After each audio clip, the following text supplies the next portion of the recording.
नमस्कार दोस्तों, आपका स्वागत है गणित के गुरुजी यूट्यूब एजुकेशनल चैनल पर। आज के वीडियो में हम एक महत्वपूर्ण बुक के बारे में बात करेंगे जो कि इस पीढ़ी की रेलवे सामान्य विज्ञान की बुक है। इस बुक में 31 वर्षों का हल प्रश्न पत्र सहित दिया गया है। यह बुक रेलवे परीक्षाओं के लिए बहुत ही महत्वपूर्ण है। दोस्तों, इस बुक में 1992 से 2024 तक के रेलवे परीक्षाओं में पूछे जाने वाले सभी प्रश्नों का संग्रह है। इस बुक में 1428 सेट्स हैं। इस बुक में आरआरसी ग्रुप डी 2022 के प्रश्न भी सम्मिलित हैं। यह बुक 970 हल प्रश्न पत्र, 90 विषय, 303 मॉडल सेट्स, 65 टेस्ट पेपर का संग्रह है। इस प्रकार से इसमें कुल 1428 सेट्स हैं। दोस्तों, यह बुक रेलवे परीक्षाओं के लिए ही नहीं बल्कि अन्य परीक्षाएं जिसमें सामान्य विज्ञान पूछा जाता है उन सभी परीक्षाओं के लिए भी महत्वपूर्ण है। तो चलिए हमारे साथ इस बुक को पूरा कीजिए और अपने तैयारी को बेहतर बनाइए। तो चलिए शुरू करते हैं। दोस्तों, आज हम करेंगे इस पीढ़ी की रेलवे सामान्य विज्ञान का पेज नंबर 48। रबर की तुलना में स्टील ज्यादा लचीला क्यों होता है? दोस्तों, रबर की तुलना में स्टील ज्यादा लचीला है क्योंकि तनाव की तुलना में प्रतिबल का अनुपात कम है। डायनामो की कार्य प्रणाली क्या है? दोस्तों, डायनामो की कार्य प्रणाली यांत्रिक ऊर्जा को विद्युत ऊर्जा में बदलना है। एक चलती हुई बस अचानक रुक जाए तो यात्री आगे की ओर किस कारण से ठेल दिए जाते हैं? दोस्तों, एक चलती हुई बस अचानक रुक जाए तो यात्री आगे की ओर यात्रियों की जड़ता के कारण ठेल दिए जाते हैं। चुंबकीय गुणों के संदर्भ में ऑक्सीजन किस श्रेणी में आएगा? दोस्तों, चुंबकीय गुणों के संदर्भ में ऑक्सीजन अणु चुंबकीय पदार्थ की श्रेणी में आएगा। डीएनए फिंगरप्रिंटिंग एवं डायग्नोस्टिक का केंद्र कहाँ अवस्थित है?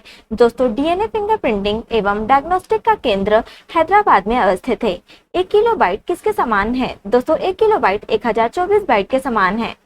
आरआरसी दिल्ली 2/11/2014 पायरिया किसकी बीमारी है? दोस्तों, पायरिया मसूड़े की बीमारी है। एलपीजी का प्रमुख अवयव क्या है? दोस्तों, एलपीजी का प्रमुख अवयव ब्यूटेन है। लोहे की कमी का परिणाम क्या है? दोस्तों, लोहे की कमी का परिणाम एनीमिया है। मानव शरीर में अपेंडिक्स किस संरचना से जुड़ा है? दोस्तों, मानव शरीर में अपेंडिक्स बड़ी आंत की संरचना से जुड़ा है। गैल्वेनीकृत लोहे में किसकी पतली परत होती है? दोस्तों, गैल्वेनीकृत लोहे में जस्ते की पतली परत होती है। ब्रह्मांड में सबसे प्रचुर परिणाम में पाया जाने वाला तत्व कौन सा है? दोस्तों, ब्रह्मांड में सबसे प्रचुर परिणाम में पाया जाने वाला तत्व हाइड्रोजन है। कृत्रिम बरसात के लिए किसका इस्तेमाल किया जाता है? दोस्तों, कृत्रिम बरसात के लिए सिल्वर आयोडाइड का इस्तेमाल किया जाता है। आरआरसी कोलकाता 2/11/2014 कैलामाइन किसका अयस्क है? दोस्तों, कैलामाइन जस्ते का एक अयस्क है। नमक को बर्फ के साथ मिलाने से हिमांक क्या होता है? दोस्तों, नमक को बर्फ के साथ मिलाने से हिमांक की वृद्धि होती है। एसिड का एक आवश्यक घटक क्या है? दोस्तों, एसिड का एक आवश्यक घटक हाइड्रोजन है। कौन सा हार्मोन फल के पकने में प्रयोग किया जाता है? दोस्तों, एथिलीन हार्मोन फल के पकने में प्रयोग किया जाता है। त्वचा की बाहरी परत को क्या कहा जाता है? दोस्तों, त्वचा की बाहरी परत को एपिडर्मिस कहा जाता है। एक फूल के पुरुष हिस्से को क्या कहा जाता है? दोस्तों, एक फूल के पुरुष हिस्से को पुंकेसर कहा जाता है। मानव शरीर में हीमोग्लोबिन का कार्य क्या है? दोस्तों, मानव शरीर में हीमोग्लोबिन का कार्य विभिन्न ऊतकों तक ऑक्सीजन ले जाना है। कौन जनन विज्ञान यानी कि जेनेटिक्स के पिता के रूप में जाना जाता है? दोस्तों, ग्रोगर जॉन मेंडल जनन विज्ञान के पिता के रूप में जाने जाते हैं। किस विटामिन की कमी की वजह से मानव शरीर में स्कर्वी रोग होता है? दोस्तों, विटामिन सी की कमी की वजह से मानव शरीर में स्कर्वी रोग होता है। एक पेड़ की उम्र का पता कैसे लगाया जा सकता है? दोस्तों, एक पेड़ की उम्र का पता उसके वार्षिक छल्ले से लगाया जा सकता है। पौधे के किस हिस्से से हल्दी प्राप्त किया जाता है जो आमतौर पर रंग और एंटीसेप्टिक के रूप में इस्तेमाल किया जाता है? दोस्तों, पौधे के तना से हल्दी प्राप्त किया जाता है जो आमतौर पर रंग और एंटीसेप्टिक के रूप में इस्तेमाल किया जाता है। कोशिका के ऊर्जा का आधार क्या है? दोस्तों, कोशिका के ऊर्जा का आधार माइटोकॉन्ड्रिया है। आरआरसी कोलकाता 2/11/2014 कौन सा निष्क्रिय गैस वातावरण में सबसे बड़ी मात्रा में मौजूद है? दोस्तों, आर्गन निष्क्रिय गैस वातावरण में सबसे बड़ी मात्रा में मौजूद है। हर क्रिया की बराबर और विपरीत प्रतिक्रिया यह किस नियम से जाना जाता है? दोस्तों, यह न्यूटन के तीसरे नियम से जाना जाता है। इलेक्ट्रिक पावर की इकाई क्या है? दोस्तों, इलेक्ट्रिक पावर की इकाई वाट है। हृदय के बाहर जाने वाली नलिकाओं को क्या कहा जाता है? दोस्तों, हृदय के बाहर जाने वाली नलिकाओं को धमनी कहा जाता है। दबाव का SI इकाई क्या है? दोस्तों दबाव का SI इकाई पास्कल है। सफेद व्यंग यानी कि व्हाइट विट्रियोल की रासायनिक सूत्र क्या है? दोस्तों सफेद व्यंग यानी कि व्हाइट विट्रियोल का रासायनिक सूत्र ZnSO4 है। जो शाकाहारी हैं वह क्या कहलाते हैं? दोस्तों जो शाकाहारी हैं वह प्राथमिक उपभोक्ता कहलाते हैं। खून कैसा है? दोस्तों खून क्षारीय है। बिच्छू में श्रवण अंग क्या है? दोस्तों बिच्छू में श्रवण अंग बुकलांगस है। हवा की गति किससे मापा जाता है? दोस्तों हवा की गति एनीमोमीटर से मापी जाती है। भयभीत होने से कौन सा हार्मोन स्रावित होता है? दोस्तों भयभीत होने से एड्रेनालाइन हार्मोन स्रावित होता है।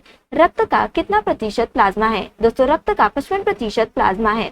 सल्फर किसमें आसानी से घुलनशील है? दोस्तों सल्फर कार्बन डाइऑक्साइड में आसानी से घुलनशील है। RRC हाजीपुर 2/11/2014 कैथोड किरणें यानी कि कैथोड रेस क्या है? दोस्तों कैथोड किरणें यानी कि कैथोड रेस विद्युत चुंबकीय तरंगे हैं। बुलेट प्रूफ जैकेट बनाने के लिए किसका उपयोग किया जाता है? दोस्तों बुलेट प्रूफ जैकेट बनाने के लिए बोरेक्स का उपयोग किया जाता है। न्यूट्रॉन का द्रव्यमान क्या है? दोस्तों न्यूट्रॉन का द्रव्यमान 1.675 गुणा 10⁻⁻27 किलोग्राम है। विद्युत प्रवाह की SI इकाई क्या है? दोस्तों विद्युत प्रवाह की SI इकाई एम्पियर है। किसी पिंड की स्थिति या विन्यास के कारण उसके कार्य करने की क्षमता को क्या कहते हैं? दोस्तों किसी पिंड की स्थिति या विन्यास के कारण उसके कार्य करने की क्षमता को स्थितिज ऊर्जा कहते हैं। किस कारण से तारों को ऊर्जा मिलती है? दोस्तों परमाणु संलयन से तारों को ऊर्जा मिलती है। दूध से दही बनाने के लिए कौन सा बैक्टीरिया सहायक है? दोस्तों दूध से दही बनाने के लिए लैक्टोबैसिलस बैक्टीरिया सहायक है।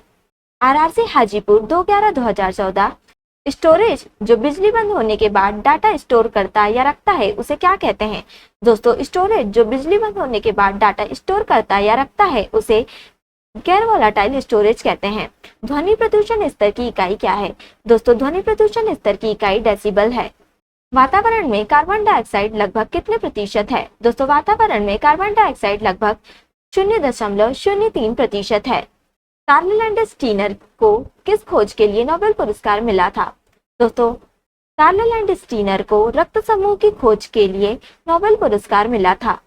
टेटनस रोग किसके कारण होता है? दोस्तों टेटनस रोग बैक्टीरिया के कारण होता है। न्यूट्रॉन की खोज किसने की थी? दोस्तों न्यूट्रॉन की खोज जेम्स चैडविक ने की थी। कार्य करने की दर को क्या कहते हैं? दोस्तों कार्य करने की दर को शक्ति कहते हैं। साबुन या डिटर्जेंट का घोल कैसा होता है? दोस्तों साबुन या डिटर्जेंट का घोल अम्लीय होता है। बोरेक्स किसका अयस्क है? दोस्तों बोरेक्स सोडियम का अयस्क है। दोस्तों आज के लिए इतना ही। अगर आपने हमारे चैनल को अभी तक सब्सक्राइब नहीं किया है तो इसे सब्सक्राइब कर लें ताकि आप हमारे आने वाले वीडियो से अप टू डेट रहें। अगर आपको ये वीडियो पसंद आई हो तो इसे लाइक करें और अपने दोस्तों के साथ शेयर करें। अगर आप इन प्रश्नों की PDF चाहते हैं तो आप हमारे टेलीग्राम चैनल को ज्वाइन कर सकते हैं। टेलीग्राम चैनल की लिंक आपको डिस्क्रिप्शन में मिल जाएगी। अब हम आपसे अगले वीडियो में मिलेंगे, तब तक के लिए धन्यवाद।